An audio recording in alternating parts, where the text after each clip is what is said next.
Chico. Got me frozen, it's so better leave. I'ma swap it for time and I fake it for me. Mo Jada, we base in 3 days, I'm on 3, I'm gone.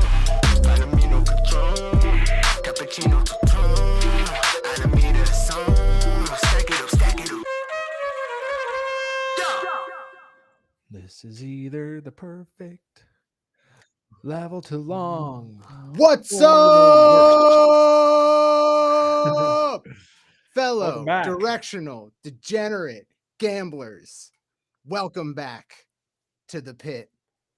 I'm Circa. With me, as always, Jew.bacca. How you doing, Jew.bacca?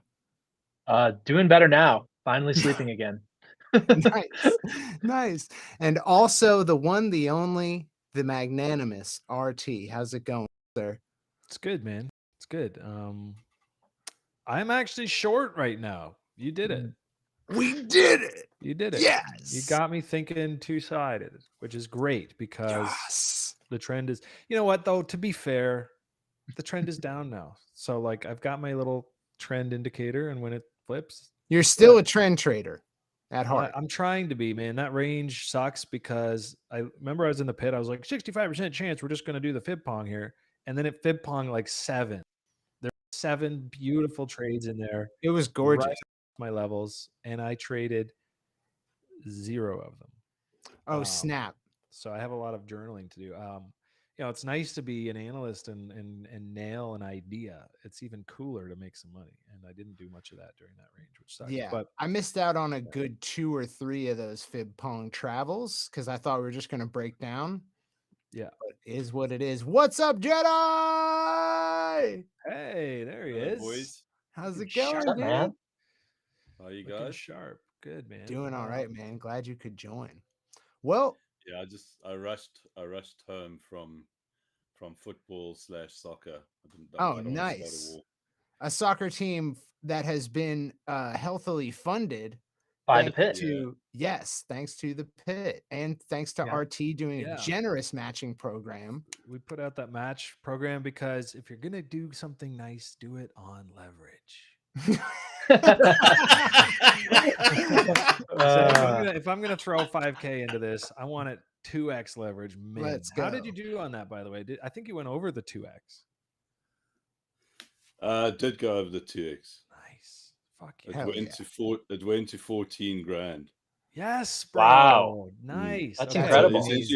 So what that does is it pays for 3 kids at school, all their kits, and then we managed to get kit for the team and then balls, and there's still some money left that we'll use for various things like transport. And like a lot of the kids that play in the team like literally live in the ghetto, you know, they don't have anything, bro. Like you give them a pair of soccer boots and it's like it's Christmas, you know. The other coaches in the league are like, who are you? How did you just rolling onto the field, rocking the gear, like just like, okay. Anyways, it's nice to be here. I hear RTU once again did the classic, told us what was going to happen. It happened, and you did nothing. Is that the story you're telling again? Yeah, that's what happened, right? There's a little bit of that going on here. Let's pull up the charts. I'll try to explain it.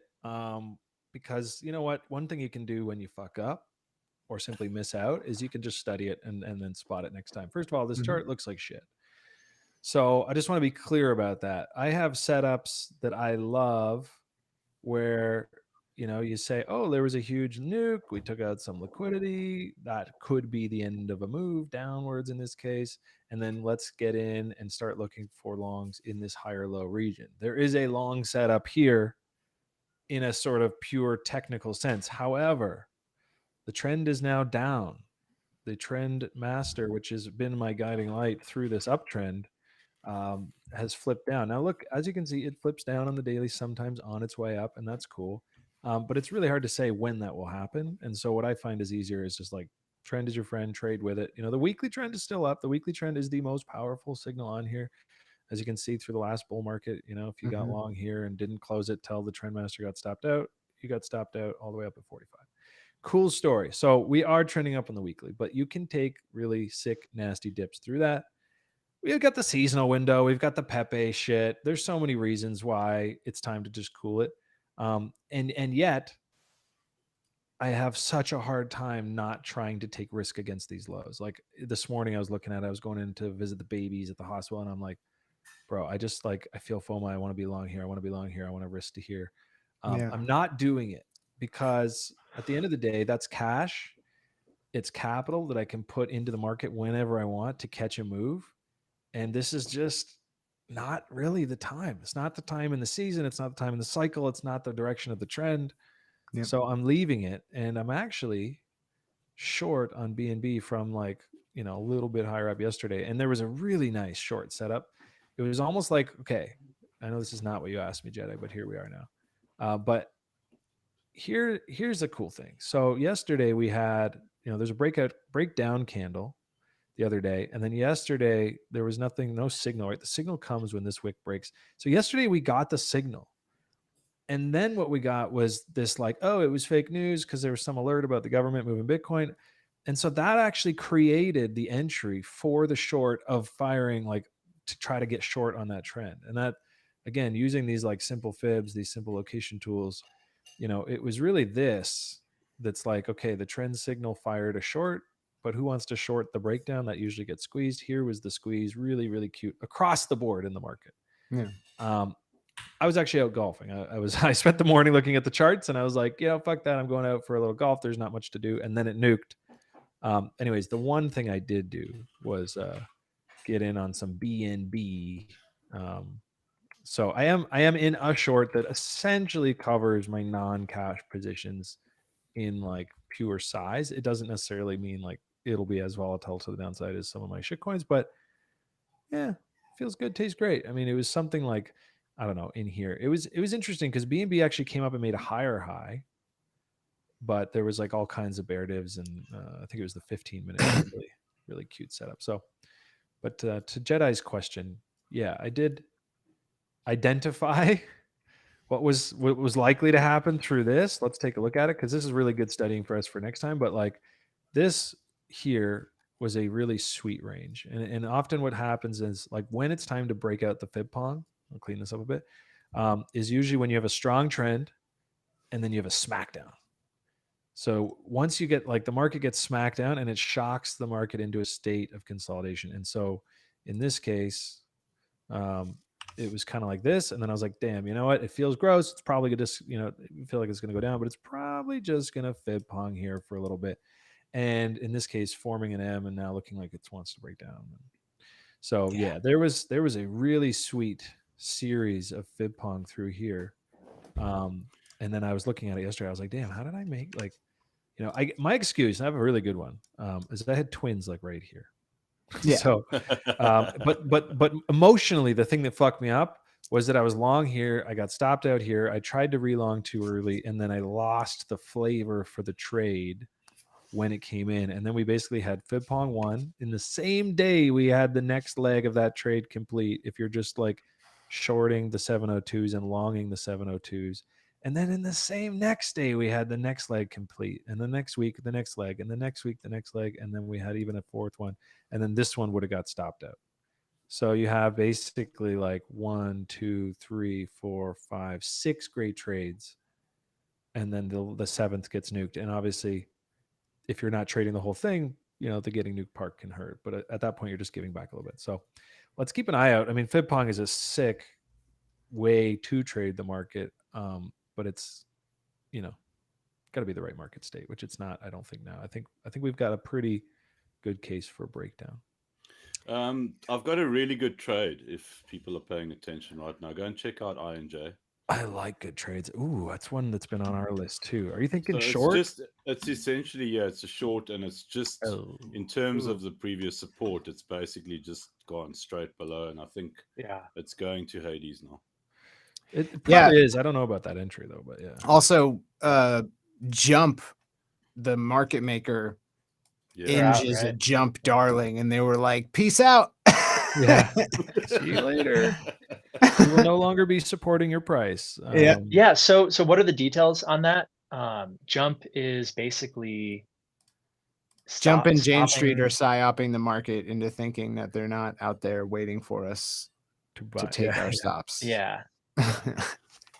Yeah, I don't think they're gone forever. I mean, I'd be surprised if they are. I think it's probably more of like a let's get out of the US type thing. They Yes, said they were going to stop exactly. market making, but they're also a trading desk, so I don't know. Yeah. That announcement was all about letting all relevant powers that be know that we're taking our fat bags and we're going elsewhere. That's what that was. Yeah, I had said it after the breakdown from 30K. I was like, well, Jump just kind of took the exit door because we all knew that Jump had unloaded like 50M in BTC. Oh yeah, and everyone thought it was the trigger was like the fear of that fake news, but right, exactly. But they had done it beforehand, and I was like, to me, that means that like, okay, they just alerted everyone that there is an exit door and that they got out first. And I think that snowballs, and it definitely took forever for it to snowball. But I think that's what's happening now is like big entities are pulling out. You can see it in the tape. These down moves have been super aggressive, like almost no care for execution or, distribution. It seems like it's like kind of getting to be a rush. Yeah. I mean, look, and credit to Jew.bacca for coming out here and putting out a top signal like presentation. It was, it was the top. Well, it was like the funny thing is, in the moment, remember, because it went up like for a few days after that. I think you did that kind of mid pong, and it was like, near the range lows. And then we got, I think you did that like right around here. And then we did get that last squeeze up. And the funny thing is sometimes after the confirmation where you're saying, yeah, it's fucking over, the trade actually sets up a few days later. And the key is not switching convictions at those highs. I know a lot of people did. It was Friday night. Things were pumping. It's tough. Now looking at INJ, which is definitely looking like shit right now. Obviously for a short entry, you want to have an invalidation. So like right now, you probably have to invalidate up there, get low time frame. If you're short on INJ, Jedi, great trade. It's not a good entry right here, even if, there's like a pretty big support down here. So the story with alts, though, like ever since we started breaking down on BTC has been like, if you missed the entry, you could have just taken any other one because they're all just been straight down. A lot of them are like mid-range now. BTC hasn't even really broken out of its top range. Yeah, so that's the hard thing, right? Because then you're like, okay, Bitcoin and ETH look like they're ready to break down. Let me go short the high beta shorts. They're already fucking down 40%. They're already gone, yeah. And that is probably because, lower liquidity, so the same amount of sell pressure. But look, RT, these things are probably look at it on the hourly. Look at it on the hourly. Yeah. Take it off the daily and look at it on the hourly. It's broken support. Oh, it looks so. Yeah, I had support at 6.023. Correct. That's what I was looking at. And then when it retested it, it was like, It did retest, but hardly, and now it's going to Hades. It's not going to stop. I'm telling you right now. No, that's cool. I'm just saying, if I get into that trade, I need a reason to get out if I end up being wrong, which always could be. And like at the best, even on the hourly, you've got up here. And then if I'm targeting like that higher time frame support for a bounce, where's my risk reward? It's like no relief bounces, only down now. It's probably only down. So if anyone wants to like seriously, if your style is to just slide into like a raging trend, I just get nuked like this again. Like here was the setup. There was really nice setups across the board yesterday. I managed to get into one, and it's sized such that hopefully it'll keep me afloat during some downside. But yeah, you could have pretty much shorted anything on that post nuke bounce yesterday at that level, and now your risk even at the 702. You're risking 4.5%, and your downside you can trail it. Probably close a little here, reshort the bounce, like whatever. But I don't know. I'm not good at shorting. I'm not the guy to ask, but this is technically how I would approach it. The theory around shorting, the correct way to do it over a higher time frame is to actually take profit, keep the position, obviously the entry, and then wait for the retest and then compound on the bounce. Yeah. And then that's what I've been doing on render. That's how you can get more than a 2x, right? Because that's the thing with shorting that's like not sexy to me. You're like, hey, I'm going to short this. Like the most you can get is a 99% move, and that's not nothing. That's going to be great. It's a little leverage, but it's the compounding, right? Because it's one of those things that sounds good in theory, but like in practice, like I know very, very few people who trade upside and hold for the full 200 or 300%. You know what I mean? Like it's very rare that you come across someone like Don Alt who just buys 15K and waits for 30K, Yes. Yeah, Yes. spot trading, I can do that. With leverage, I just struggle to because the P&L swings, they get to you. And then, you look at them, you're like, hey, cool, I made 30K. And then you're like, it's down to 12. And you're like, fuck, it's back up to 20. I'm taking it. Like it's really hard to not count your chips while you're at the table. That's a thing that is like on my list of things to be better at over the next, you always gonna be working on something. But Totally. yeah, look, alts look like shit in a weird way.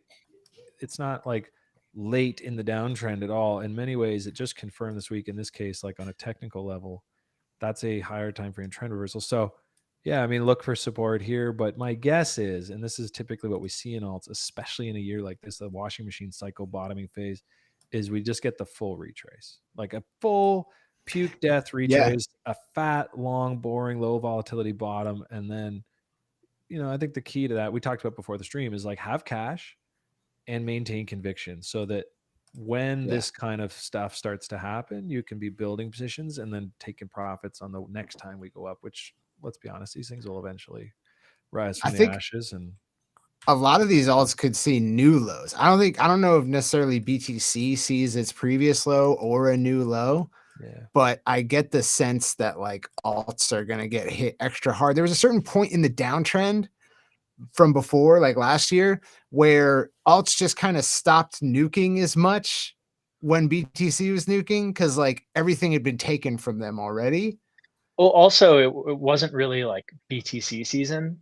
I think we were still coming off merge rally. ETH was still hot. Now we're in full on BTC bull mode. We have BTC shit coins now. That are also adding value to the network. Bro, horizontal dilution to the max, man. I got so many sub 10K ordinals, and I just know they're going to be worthless because everyone's going to just start creating new shit to buy and just dilute all of the fucking interest over there. So sad, but true. I probably bought the shitty ones anyways, but sub 10K, right? We'll see. Yeah. But no, I agree with I'm going to go out on a theory. limb and say that this one has formed a bottom. I mean, looking at this volume, looking at this weekly W, like I'm not going to watch it come into 238 and call for new lows, but there's definitely a lot of shit coins that are going to make a lot of new lows. Yeah. There's a lot that are just, I went through an old list. Y'all want to see some shit? I went through this old list. This is like versus Bitcoin, but I mean, there's a lot of coins. This is versus Bitcoin. Like, they're just in free fall. This is an old list that I just kind of scraped all of. Like, look at this thing. I mean, you want to be long this on a weekly? Like, you got to check your charts. You got to look for bottoms. This is the ones that, I didn't touch. Pull up Bitcoin right now. Oh, nuke lost lows. Yeah, buddy. Check the ladder. Yeah, don't fade the stream curse, dude. I had no idea. The ladder chart.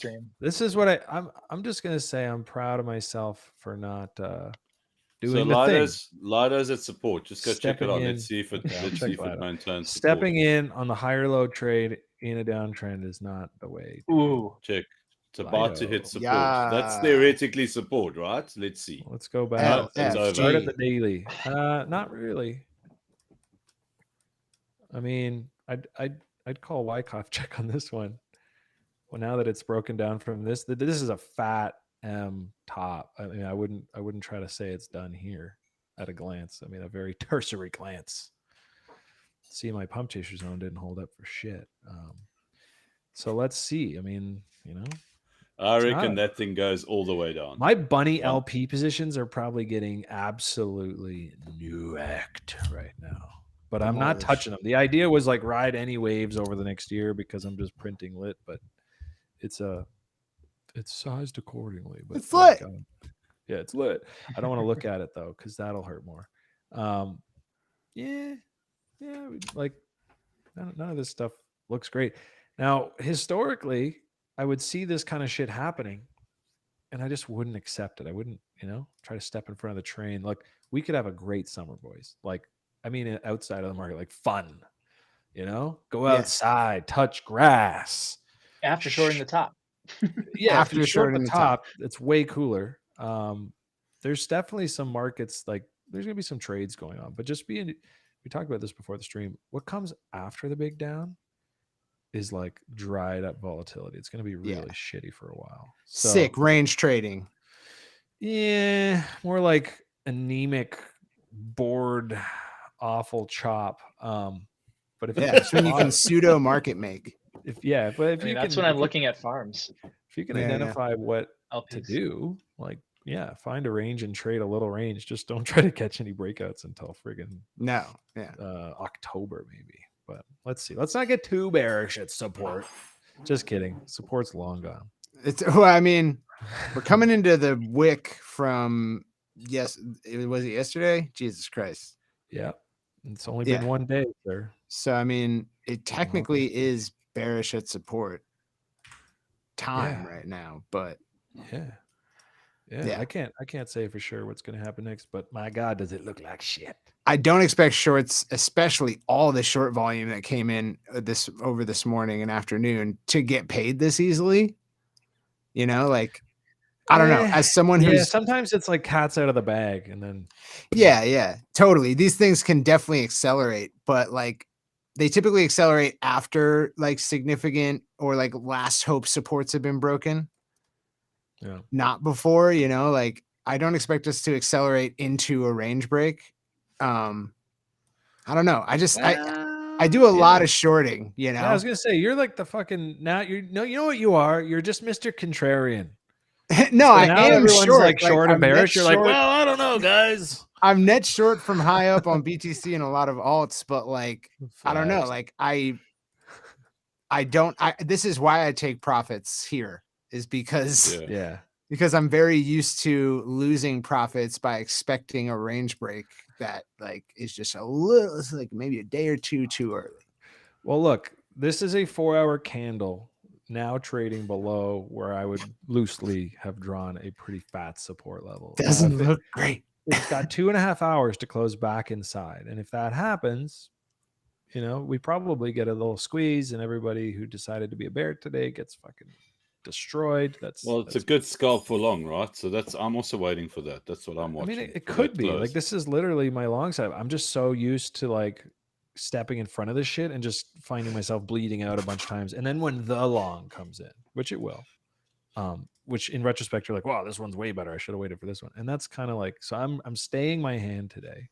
You can even see here, there was kind of like a retest and to go, but what do we got? We got reduced volume on this hourly. I'm gonna make a bull case here. Ready?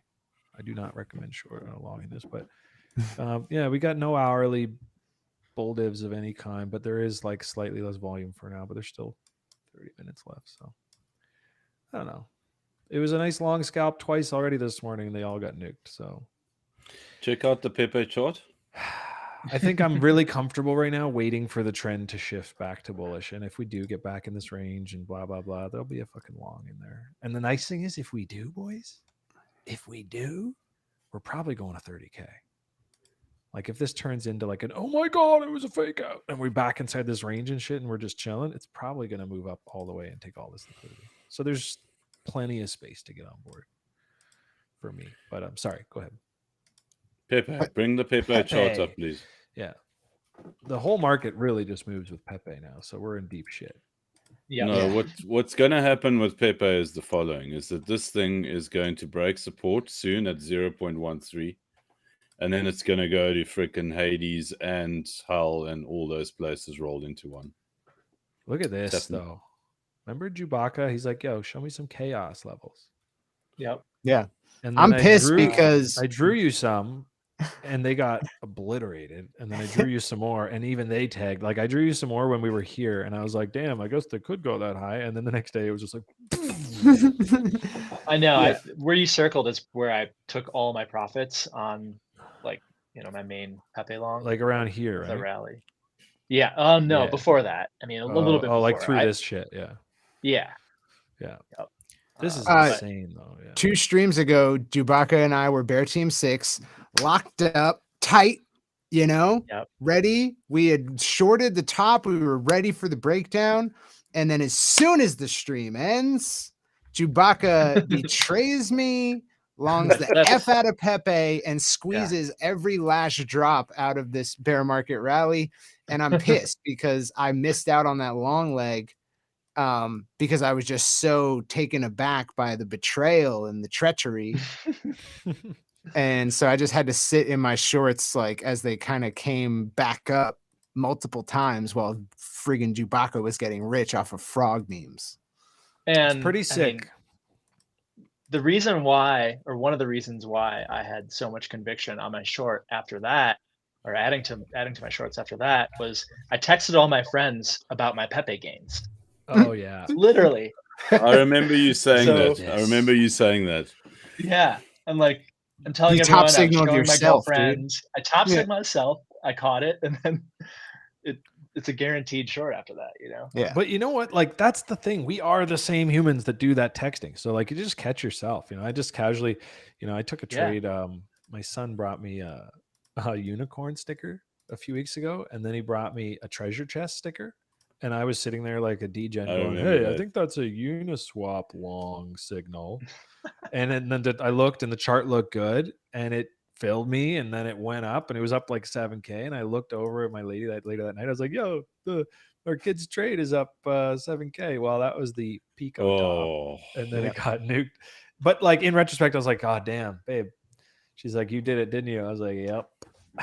That night on the couch was the top. So it happens. But you know what's crazy about Pepe is how sick a short of a setup came in on the 1 minute. On the day that it's 1,000 on Bybit, but like check this out. Not like, you know, it's so easy to sit there and be like a retrospect trader, but it was, first of all, within an hour of the eclipse on a Friday, and it was like, it was that moment of like, okay, you're, you know, we're watching it for weeks. You're like, oh man, like it just keeps going up. But then that day it was like, fuck me, dude. Like everything, it's almost like you stop even wanting to look at it because you're like, I don't even know this thing anymore. Yeah. But look at the 1 minute that came in. I do very loosely recall looking at this thinking like, okay, why shouldn't I short this? It was a crazy day. I was in some longs. They were all doing well. So I wasn't really paying attention. I'm not going to pretend I could have shorted this, but it did come in to like a really sick 1 minute level at that chaos on bearish divergence, and then broke down here, and it even gave a retest, which is pretty cool. Like it gave the short reload zone. So there was a setup here. And I kind of kicked myself for a few days. I was like, oh, I totally should have taken one shot shorting. But yeah, I definitely got, I just put in like a couple of 10x clips at like $400, and I'm just like, my liquidation is my stop loss, like go ahead. And like those got wrecked a couple of times, and then I finally caught it, and I caught it because Follis, who's a sick trader, shout outs Follis, come on the pit, he had posted a fractal of SHIB over Pepe, and not only did it play out beautifully, but like Pepe stopped at exactly where that fractal stopped. Nice. Wow. Yeah, it's probably because there were some people watching it too, right? Yeah, maybe. Or just because people behavior drove it the same both times. But yeah, pretty sick. And 45 was a really nice friendly round number, pie in the sky. So I mean, I did spend like 1 day kind of kicking myself. I was like, damn, like it was worth risking a little like couple R whatever slug up on that day, because it was like eclipse day and it was absolute fucking mania. But naturally the market makes you look the other way and kind of just lose interest when it's peak opportunity. At least in my case, like I stopped looking at it that day. It is now down 70% very quickly. I mean, insane. Imagine catching that kind of move with like, what is that, 6 days? It's pretty sweet. Pretty rad. So, you know, and the cool thing is the funding, which was insane, right? Like that's part of why I wasn't really looking to short it, because all of this, the funding was so high. You're just paying whatever the net APR negative is. Yeah, no, that's what I mean. So to be short, you were just going to be diluted and costing a lot. But actually, this whole way down, it was positive because people were fucking longing. Positive at the top. Oh, so once I saw that, I was like, all right, you've missed the op and you've missed the next op. Fuck Pepe, man. I hate meme coins. This is why I don't actually care that much, but it's like I'm just so numb to it now. I'm like, I know that I don't make money on fucking meme coins. At least I didn't lose. I didn't buy. I suspect someone's actually asking Jew.bacca for dope or something. It looked like a really illicit. Oh no, that was my dad. He's staying with me this weekend. So that's sweet. Should have introduced him, bro. Good to have fam. Yeah. Does he know that you go by Jew.bacca? I don't think he does. I'll have to tell him. How does he feel about that? I'm sure he'll think it's hilarious. We're not super religious, so. Oh, okay, cool. That's good. So just on Pepe, just quickly on Pepe, just something that I think is relevant here is that this thing, I think if you can just check on your chart, RT is supported 0.013. Is that correct? Okay. We do have some support at 0. Yeah, but no, it is coming in. It is coming into a level. Yeah. Yeah. Okay. I wouldn't. I mean, don't ask me. So don't listen to me first off. Don't ask and then don't listen, because I'm just sitting here about to say, like, I wouldn't be too interested in any technical levels in this thing, but it is here. I feel like once it got up to like 500 mil, I was like, all right, I can do TA on this chart. Yeah, I mean, sure. I think TA applies definitely with the amount of money that's in this thing. It's right at the sweet spot. That's all we've got. Yeah. It's right at the sweet spot.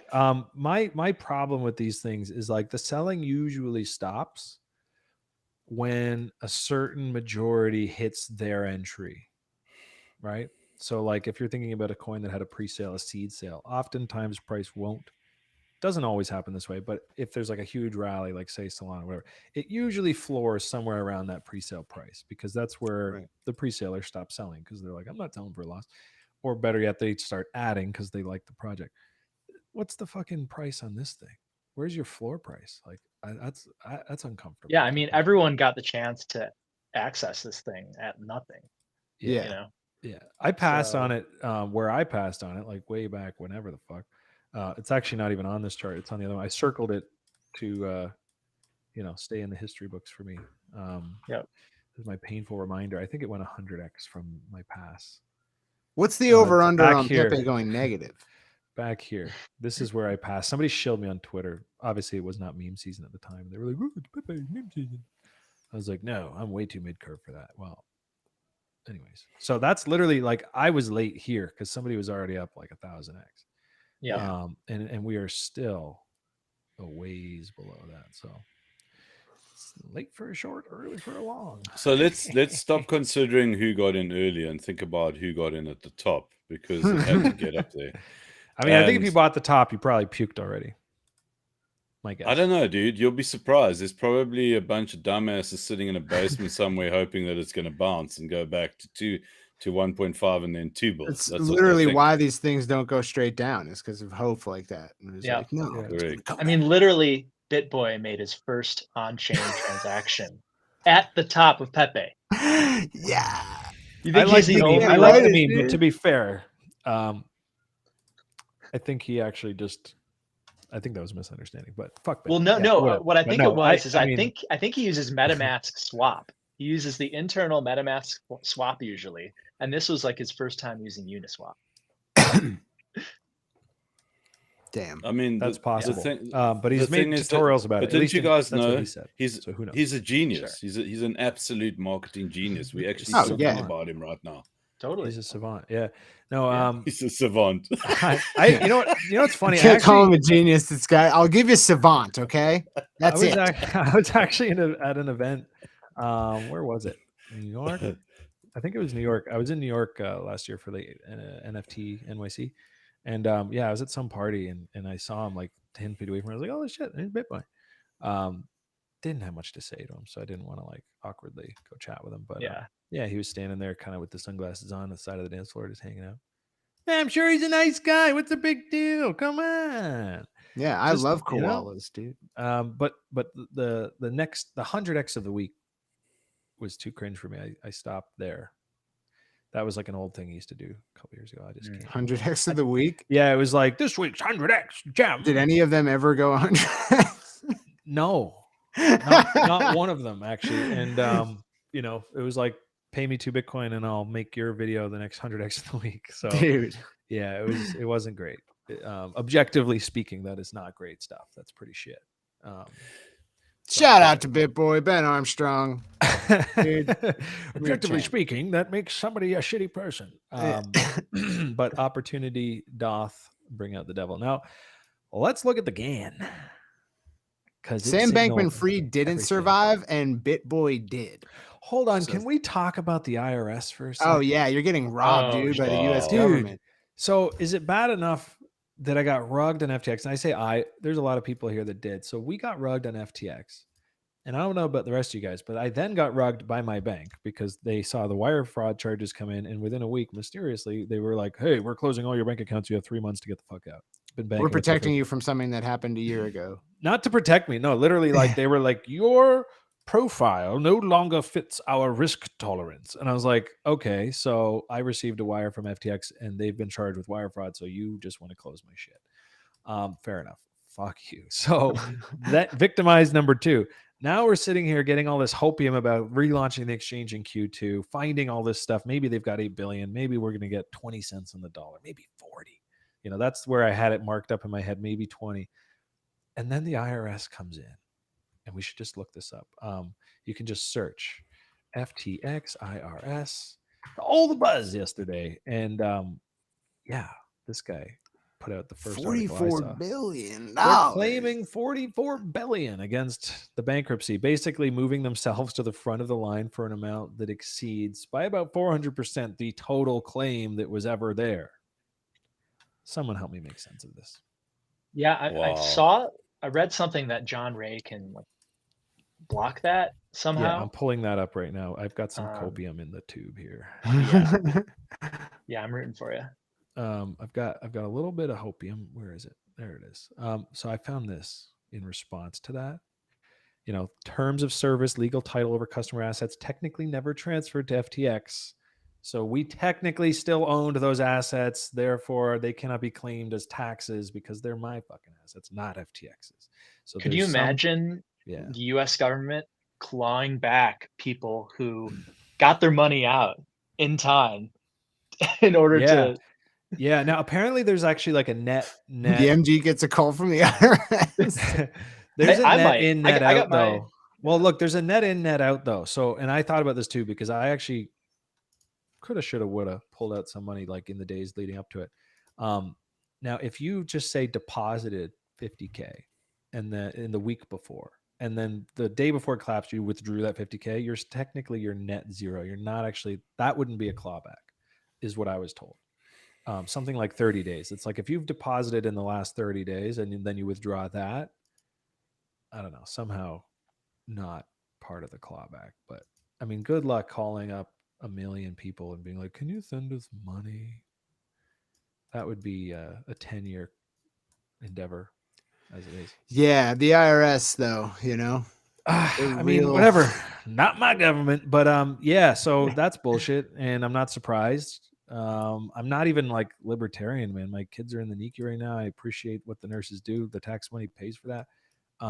But like there's a line, bro. And coming in to claim $40 billion of taxes against a company who is out $8 billion doesn't make objective sense. And it also, anyways, here's a cool thing. Looking at other situations like the Lehman Brothers, they did the same thing. They claimed 1.2 billion. They ended up getting 370 million. So it's this kind of thing where you go and sue somebody for like 40 million bucks just so they'll settle for 5, even though you probably could have just actually should have sued them for 4 or some shit. It's a strategic move.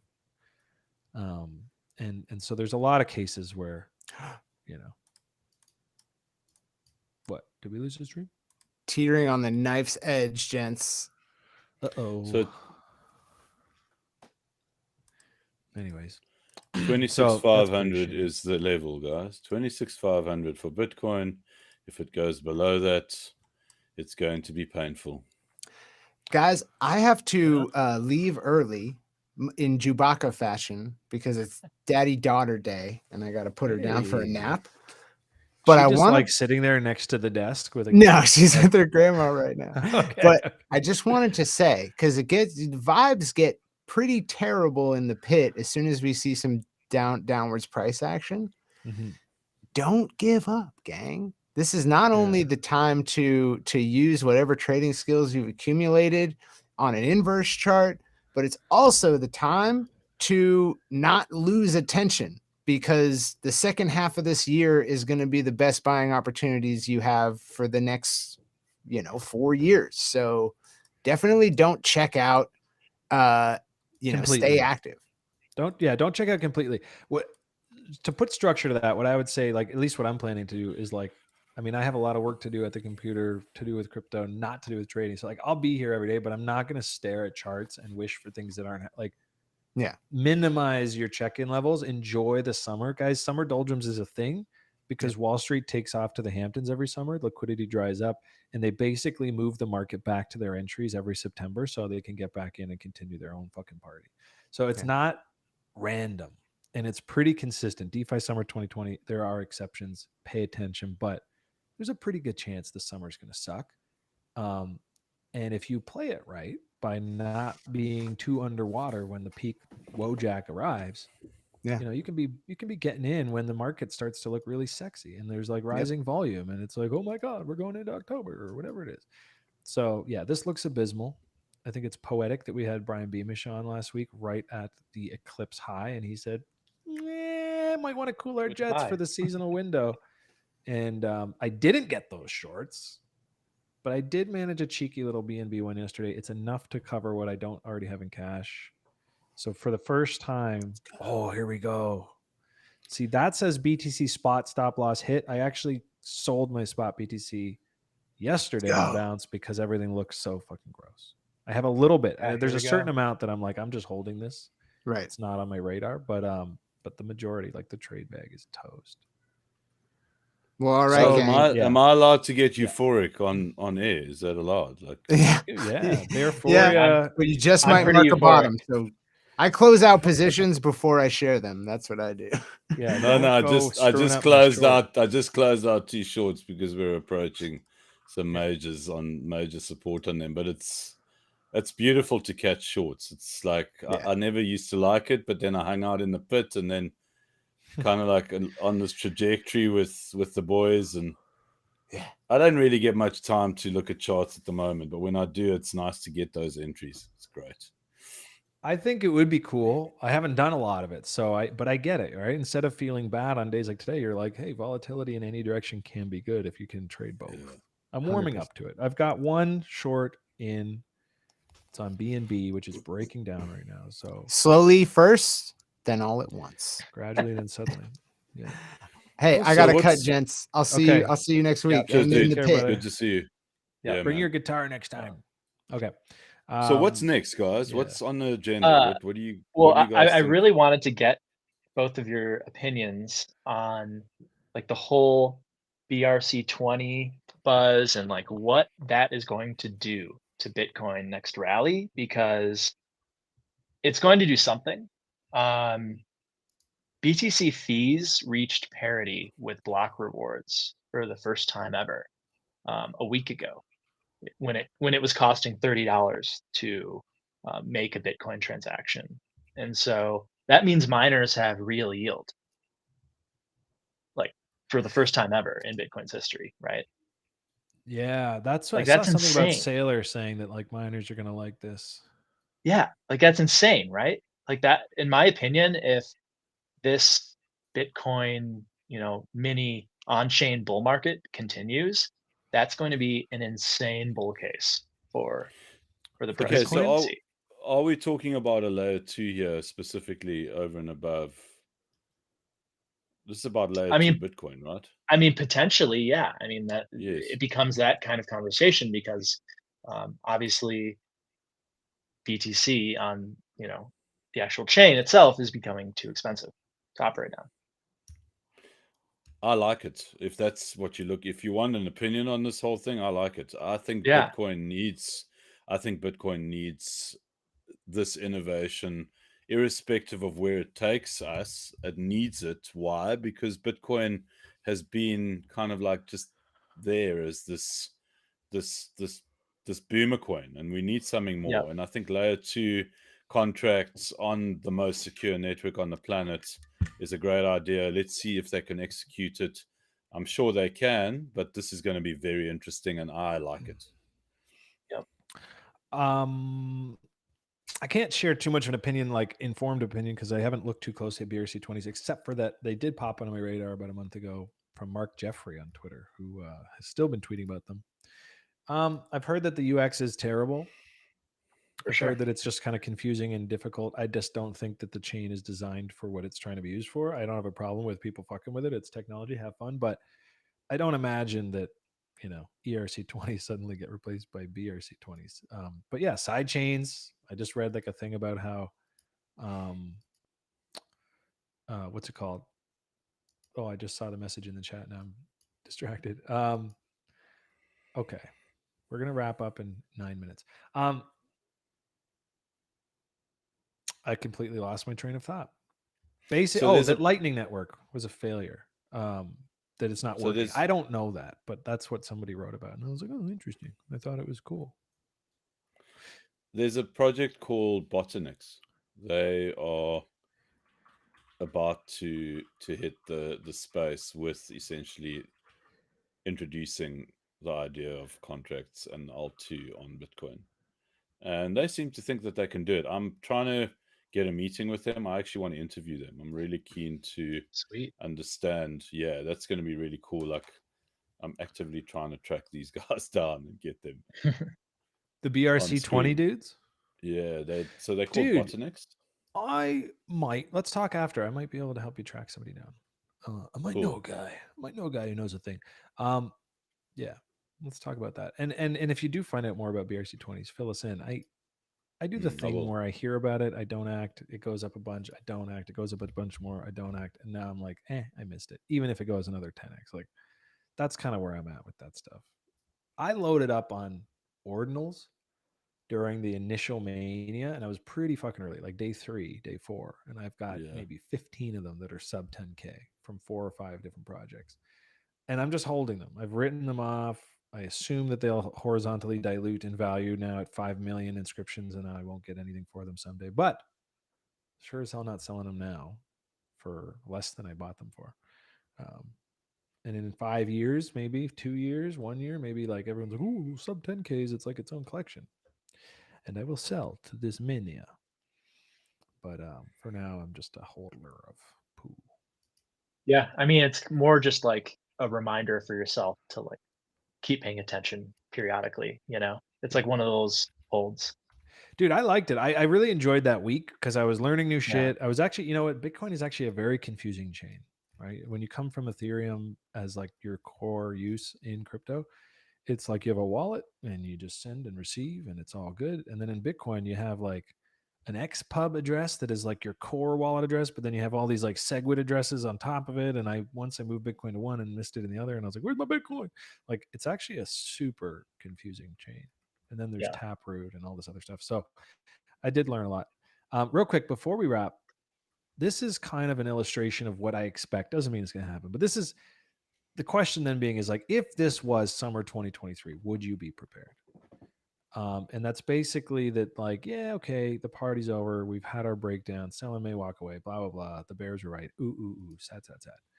But this is kind of like, this would be normal for a year like this, where you just have pretty good bottom coming in, huge volume coming in, weekly W, big fat breakout, but it's not a bull market yet. It's not the bull, right? So you just come in and you just do this kind of washing machine thing. This is July, this is August. Typically, I find in these kind of shitty summers, you get a lot of turnarounds into August, and then you get some nice moves up. And then September is usually like, maybe August test pump, September washout, October into the end of the year, tax selling. And then you're loading up through like January and we get a nice spring rally. And then there's a halvening. Like, I don't know if that's for Ocean, but just keeping an eye on the overall seasonality of the market. This is the kind of thing I'm expecting right now. And while it stings and I'm not short from the right highs that I wanted and blah, blah, blah, it's like, you just don't want to fit a square peg into a round hole. It's just not a great time to think about longs right now. Like high time. Where's that chart that you did on Bitcoin with the squigglies that you did? I think it was in December, January, maybe. Oh, it was even before that. Do you have that? I might. Do you remember you did that? Yeah. I want to see how it's played out. I hope Bitcoin, you got a copy of it, man. Q4 squiggly. I usually save the bigger ones because they are fun to look back at. What was this one? That's 2021. Nope. Okay. It did reach the highs. Oh, you know what? It might actually be on here, and I hid it. Let's go see. Did I hide it? Nope. Damn. I don't know. Let's have a look. I love those.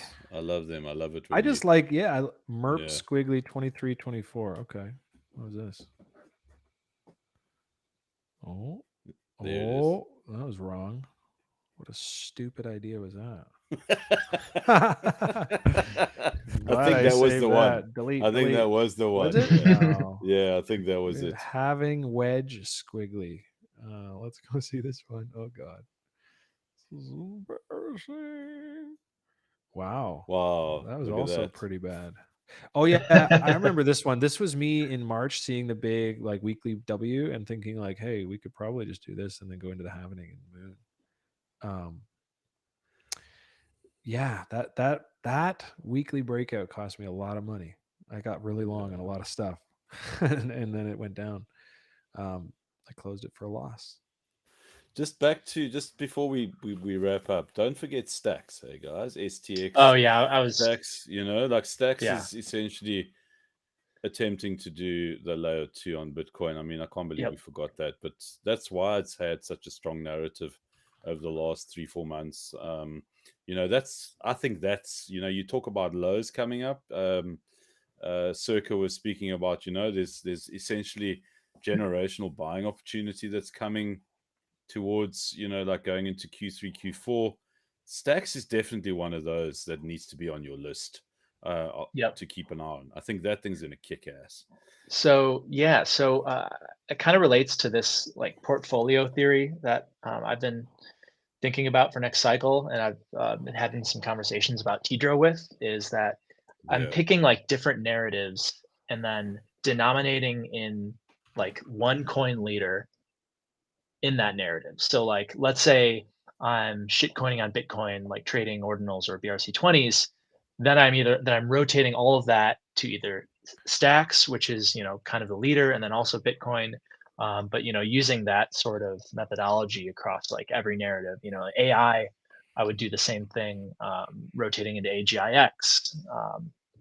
And, So are you specifically looking at like playing the full-on rotating game, or doing a bit of both? Like, okay, well, I identify projects and protocols that really have strong relevance and will at some point fire really strongly. So you play those. Obviously, I would imagine you would, but then you also focus heavily on the rotator task, and you just actively try and call it. So not in the sense of like rotating out of each narrative, because I think I think the Bitcoin narrative is going to be huge for, the rest of the next rally. I think the AI narrative is going to be huge for the rest of the next rally. And so like, I'm not going to try to really cross rotate through narratives, really just kind of build individual portfolios within each narrative, and then rotate from the shit coins to whatever leader, like rotating from an ARB shitcoin into ARB, and basically following that same process throughout the whole next rally. I think this is kind of something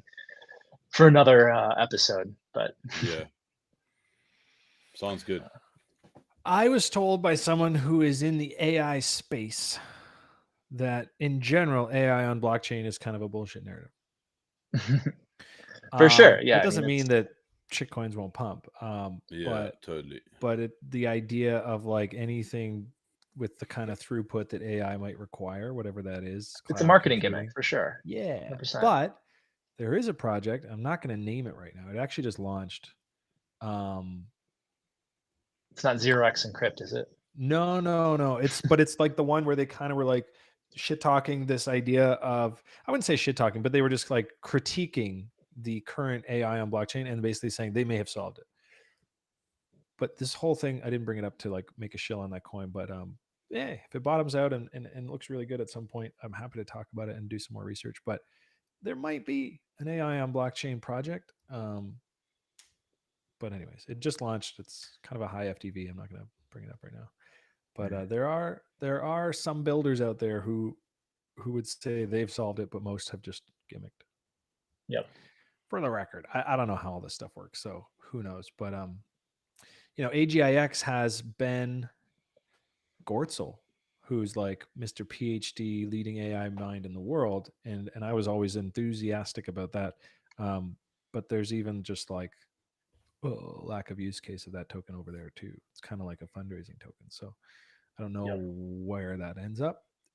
All these coins have just entered their reload zones. And if you don't draw that reload zone on it, it looks like it's halfway to the bottom. I do think they'll trend down into these zones.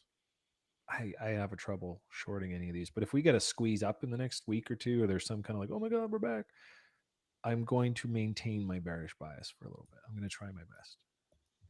And if that gets invalidated up there, then I will resume bull. You cannot dismiss a strong bounce at some point and it going straight back up to 32K and then going back down again.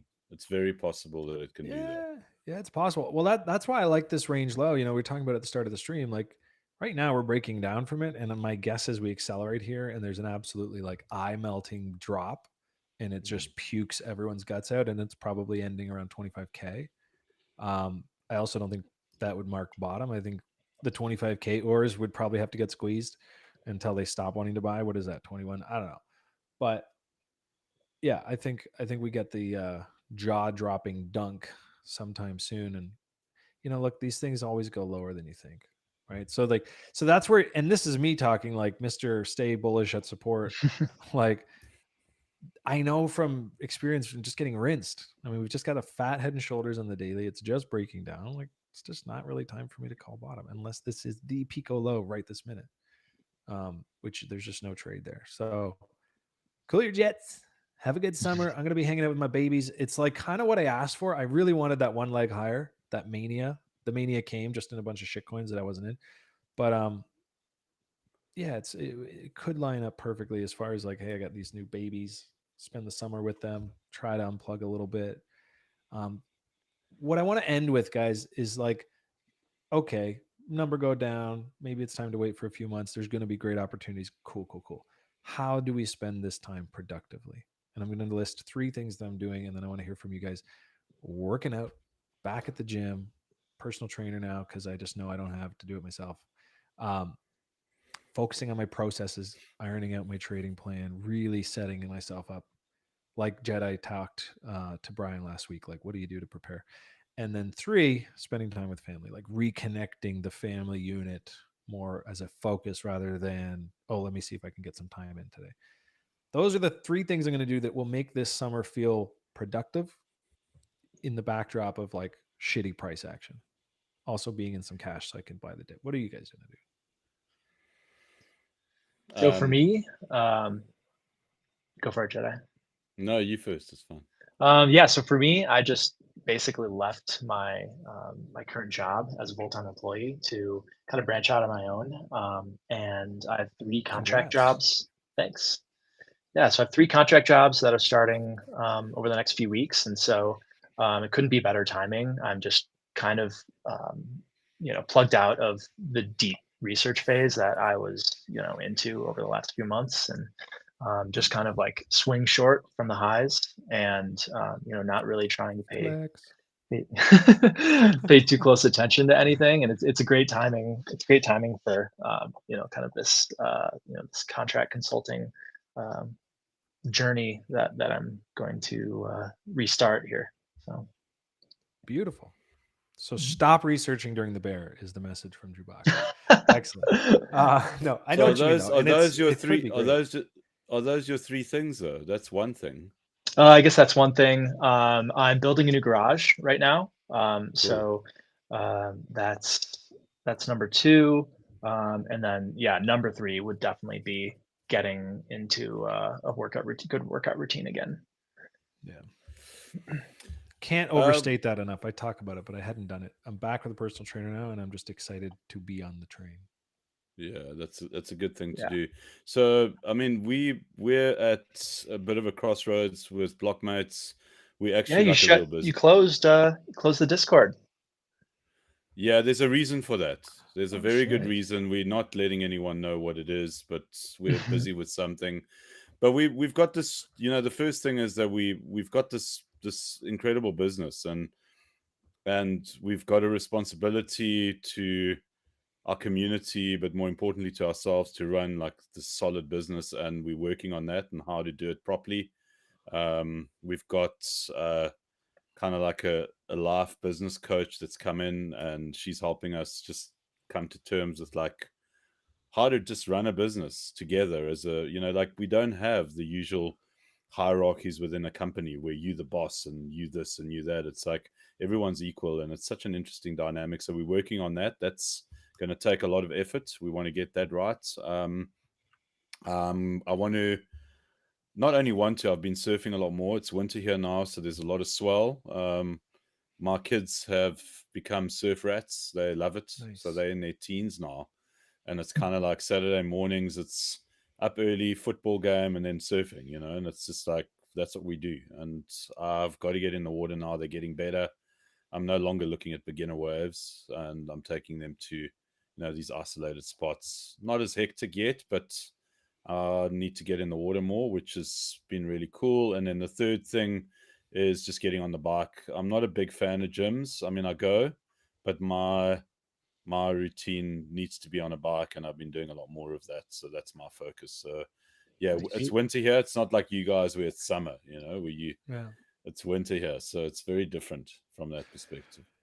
Yeah. And I mean, I think the takeaway from all of our things, and the reason I brought this up is not to say like, hey guys, like fun's over, walk away. Stay paying attention, stay sharpen your skills, but just using the time productively, because I have spent summers where I just beat my head against the wall, tried to trade against the trend, tried to buy higher lows all the way down, or whatever. Or even just like, you're not losing money, but you're just staring at it, and it sucks. And it just sucks the life out of you guys. It's a 24/7 market. It's not going anywhere. The market will be here in whatever country allows it, like wherever, no matter what happens, it will be here. And so like taking breaks when you can. And to me, looking at this daily, if we flip back to the chart real quick, this is one of those times where the market seasonally and technically is signaling walk away for a bit from the high intensity stuff. I don't think it's like ignore the market, because like Circa said before he left, the best opportunities will be born in the next 8 to 12 months. 4 months? I don't know. So we'll be here paying attention. We'll be here on the pit. We'll be shit posting. We'll be in the pit talking, and we'll be sharing ideas. But what I've learned and what I'm going to do a lot of this summer is like just checking myself on the level of chart staring I do. High time frame levels, and then key things, buy volume at support, lows, things like that. And we can catch some 10Xs. I think what we'll also do at some point is just sit down and actually just go through like quality stuff. There's some quality stuff happening in the space at the moment. It's easy to focus on all the bullshit and the memes and price go down, but there's really is some super cool stuff happening. So yeah, we'll get to that, and we'll talk about it. But that's a wrap from me. Yeah, zooming out, there is a ton of weekly W's, and this dip should become the higher low, and it should get there, and it should chill for a while. And so then you mix that fundamental analysis that Jedi just mentioned with some fat higher low weekly W's, and I think we could be really cooking with grease for the next 2 years. At least that's my plan. And positioning in those moments, it's boring, it's awful, everybody's gone, the summer has washed them out, and then you start planting little seeds. And then next year comes, and the year after comes, and you're like that guy who's like, oh man, you bought down there. Like that's the goals. That's goals. So stay sharp, friends. We should go. Gunny is over on Twitter Spaces, so check him out. We're talking DJ and Ape Academy today. And I hope you guys caught that Ice Bags interview on Tuesday, because I actually did watch it. Cool. I couldn't make it to the interview. I had to do some family stuff, but I watched it, and I finally get that NFTs, even PFPs, can have utility and generate revenue, and that's pretty cool. Hey, dude, I got a llama. I got me a llama. Those are gonna cook. I might fuck around and buy one of those Kung Pai pandas. It just sounds cool, and his business model, if there was RT, have you seen the llamas, dude? Go check out the llamas. I will take a look. Yeah, you heard it here first, guys. Llamas. I'm waiting. I'll wait like a month or two, and then I'll scoop one. It's low liquidity enough that the longer you wait, the cheaper it'll get. Yeah, infinitely. Okay, guys, we're gonna wrap it up. Whatever you do from now until next time, Always play from position of strength. Take care. Thanks for coming to the pit.